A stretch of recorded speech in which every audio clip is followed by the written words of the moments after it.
नमस्कार, म कृष्णहरि बराल। भर्खरै केही समय अगाडि हाम्रा राष्ट्रकवि माधव प्रसाद घिमिरेज्यूको अवसान भयो। गम्भीर कुरालाई भावनामा रंगाएर बहुत मिठोसँग अभिव्यक्ति दिन सक्ने सामर्थ्य राष्ट्रकवि माधव घिमिरेमा थियो। गद्य पनि उत्तिकै मिठो र उत्तिकै सरस छ र उहाँका निबन्धहरूले अहिले पनि त्यसलाई प्रमाणित गरिरहेको मैले अनुभव गरेको छु। उहाँको अवसान पश्चात तुरुन्तै एउटा गीत बजारमा आयो, त्यसरी होस् मरण। यही क्रम मिलाएर उहाँको मृत्यु पश्चात यो गीत चाहिँ प्रसारण गरिएको रहेछ र यसको शाब्दिक सामर्थ्य पनि निकै महत्त्वपूर्ण रहेको मैले पाएको छु।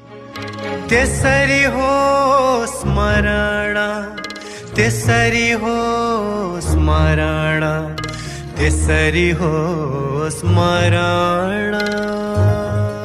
उहाँले त्यसरी होस् मरण त्यहाँबाट स्टार्ट गर्नुभएको छ, सुरु गर्नुभएको छ र अब कसरी त भन्ने जिज्ञासा उत्पन्न हुन्छ। अब त्यसरी होस् मरण भनेपछि यो गीतको स्थायीलाई हेर्दा कसरी हुँदो रहेछ त भन्ने जिज्ञासा उत्पन्न हुनु स्वाभाविकै हो र यसले एउटा कुतूहलता उत्पन्न गर्छ। र उहाँले जसरी सुत्छन् तारमा गीतका चारु चरण, हिमाल चुली देशमा दिनको शान्त भेषमा जसरी गर्छन् विश्राम सूर्यका स्वर्ण किरण, त्यसरी होस् मरण भन्नुभएको छ। जसरी सुछन् तारमा गीतका चारु चरण, जसरी सुछन् तारमा गीतका चारु चरण। मरण कसरी हुनुपर्ने रहेछ त भन्दा तारमा गीतका चारु चरण एकदम मिठा, महत्त्वपूर्ण, आकर्षक त्यस्ता किसिमका चरणहरू या पाउहरू जसरी आउँछन्, ती पाउहरू जसरी त्यो तारमा चाहिँ छुत्तछन् त्यसै गरी मरण होस्। अब यो के त तार, यसको विविध अर्थ हुन सक्छ। यसै पनि प्रतीकको अर्थहरू त्यति सजिलो हुँदैन र प्रतीकको एउटै अर्थ हुन्छ यो पनि जरुरी हुँदैन। जो मानिसले आफ्नो सामर्थ्य अनुसार यसलाई अर्थ लगाउन सक्नुहुन्छ, पाठकले लगाउन सक्नुहुन्छ, श्रोताले लगाउन सक्नुहुन्छ। यहाँ मलाई कस्तो लाग्यो भने जसरी सोध्छन् तारमा, अब तारका अर्थहरू धेरै हुन्छन्। एउटा त तार बाजा हुन्छ जहाँ तारहरू हुन्छन्, अब त्यहाँबाट पनि सङ्गीत निस्किन्छ। अर्को तार भन्ने पहिले अलि अगाडि नेपालमा त अहिले त्यति प्रचलनमा छैन, एउटा सञ्चारको माध्यम थियो। तार आयो भनेपछि खबर आएको भन्ने अर्थ हुन्थ्यो। र अर्को तार चाहिँ सङ्गीतमा प्रयोग हुन्छ। त्यो सङ्गीतमा प्रयोग हुने तार हामी मन्द्र सप्तक, मध्य सप्तक र तार सप्तक भनेर बुझ्छौँ। मन्द्र सप्तक यो स्टार्टिङ तल सबैभन्दा तलको हो भने तार चाहिँ सबैभन्दा उच्च हो। यो गीतले के देखाउँछ भने यो तार सप्तक सबैभन्दा माथि जाने स्वर, सबैभन्दा स्वर माथि पुग्नुपर्ने अवस्था हो भने एउटा जन्मदेखि त्यो सुरुको अवस्थाबाट अन्तिम अवस्थासम्मको एउटा इतिहासलाई यसले समेट्न खोजेको देखिन्छ एक अर्थमा। खासमा गीतलाई पूर्णतामा खुलाउनको लागि सङ्गीतको अनुभव पर्छ भनिएको छ। सङ्गीतका कुराहरू गर्दाखेरि सङ्गीत अमौखिक हुन्छ, अभाषिक हुन्छ र त्यसमा गीत चाहिँ शब्द चाहिँ भाषिक हुन्छ र मौखिक हुन्छ। अब यो दुईटाको असाध्यै धेरै सम्बन्ध हुन्छ। जब सङ्गीतमा गएर शब्दहरू मिसिन्छन् ती अझ बढ्ता अर्थपूर्ण, अझ धेरै अर्थ दिने हुन्छन् र तिनले पूर्णता प्राप्त गर्छ भन्ने भनाइ छ। यस अर्थमा गीतका चरणहरू पनि त्यो सङ्गीतमा गएर मिसिसकेपछि ती कम्प्लिट हुन्छन्, ती पूर्ण हुन्छन्। जीवन पनि जन्मिसकेपछि अन्तिमसम्म त्यो तार सप्तकको सबभन्दा मास्लोमा पुगे जस्तो त्यसरी त्यहाँ पुगेपछि मात्र पूर्ण हुन्छ। बिचमा चाहिँ जिन्दगी पूर्ण हुनु हुँदैन भन्ने अर्थ यसले समेटेको छ। र पुरा जीवन मान्छेले जति पाउनुपर्ने हो त्यति जीवन चाहिँ प्राप्त गर्नुपर्छ भन्ने अर्थ यसले वहन गरेको मैले बुझेको छु।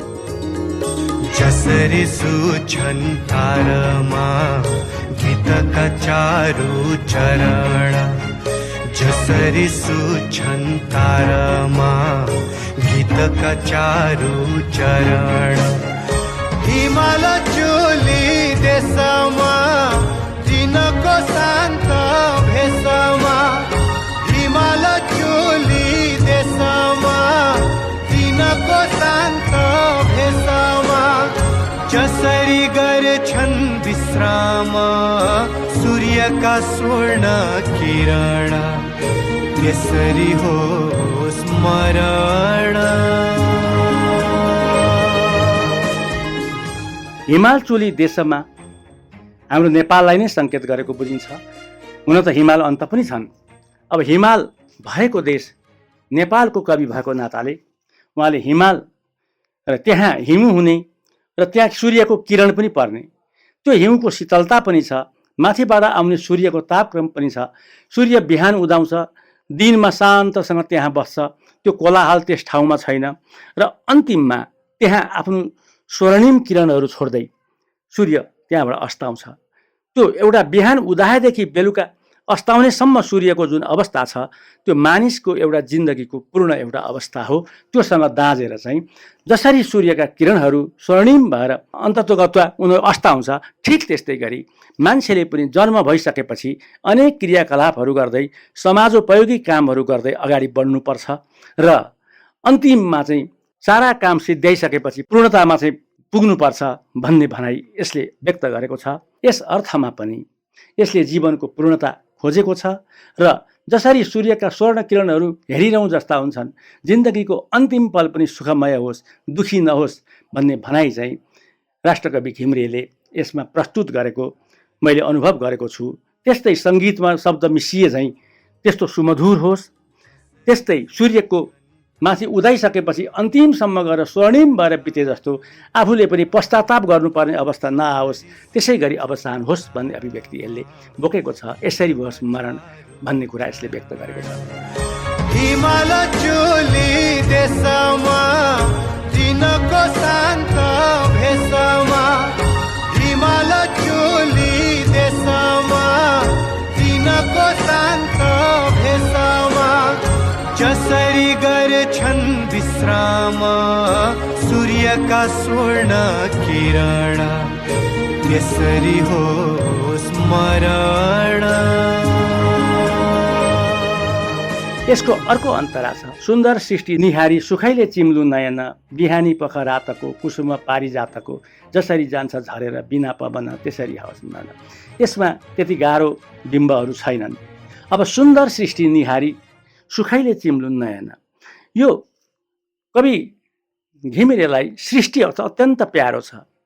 धेरै मानिसहरू यस्ताहरू पनि देखिनुहुन्छ जो मृत्युको बेला, मृत्युको समय आफन्तहरूलाई भेट्न खोज्ने, उनीहरूलाई नै हेर्न खोज्ने, आफ्ना वरिपरिका इष्टमित्रलाई खोज्ने, या आफूले कमाएको पैसाको हिसाब खोज्ने, या आफ्ना वस्तुभाउहरूको बारेमा हिसाब गर्ने, आफ्ना लेखनका बारेमा त्यो बारेमा सोच्ने, अब के हुन्छ भनेर छरपटिने, पीडादायी ढङ्गले चाहिँ त्यो प्राण जाने अवस्थामा पनि कतिपय मानिसहरू देखिन्छन्।